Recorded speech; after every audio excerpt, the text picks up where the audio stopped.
Taïg Chris est connu dans le monde du sport extrême, mais depuis quelques années s'investit dans un tout autre domaine qu'il parvient à faire parler de lui. Exit sa vie de sportif, le champion du monde de roller s'est lancé dans l'entrepreneuriat.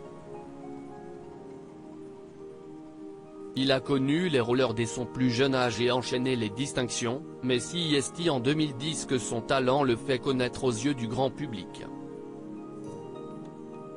Cette année, s'investit après plus de 10 ans d'expérience dans le sport extrême que Taïg Chris parvient à réaliser un exploit inédit, celui de s'élancer d'une plateforme située au niveau du premier étage de la Tour Eiffel.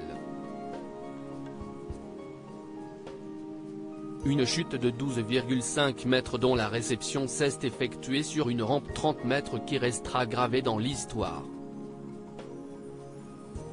Un défi inédit qui lui a définitivement ouvert les portes du monde de la télévision.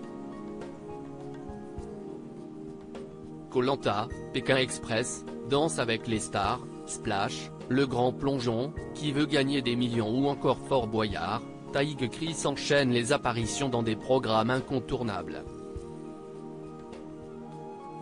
Mais depuis quelques années, le champion a un peu disparu des radars. Il faut dire que sa nouvelle reconversion doit lui prendre tout son temps. Taïg Chris, du sport extrême à l'entrepreneuriat. À côté de sa vie de sportif, Taïg Chris a enchaîné les expériences professionnelles.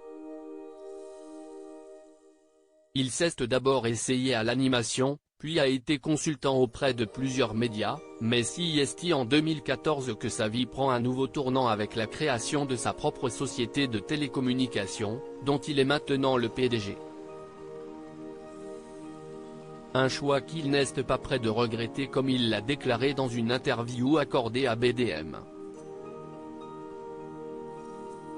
Mes activités audiovisuelles me plaisaient, mais je ne me voyais pas les exercer toute ma vie. Je suis quelqu'un qui a besoin de créer. J'avais déjà passé 20 ans dans le monde des sports extrêmes, à devoir être ingénieux pour sortir mon épingle du jeu, à devoir être multifonction pour gagner ma vie. Je voulais de la nouveauté. Donc je me suis dit, quitte à choisir une industrie, autant voir les choses en grand et choisir la plus grande industrie au monde, a-t-il confié. En 2022, sa société, intitulée On Off, embauchait plus de 50 salariés.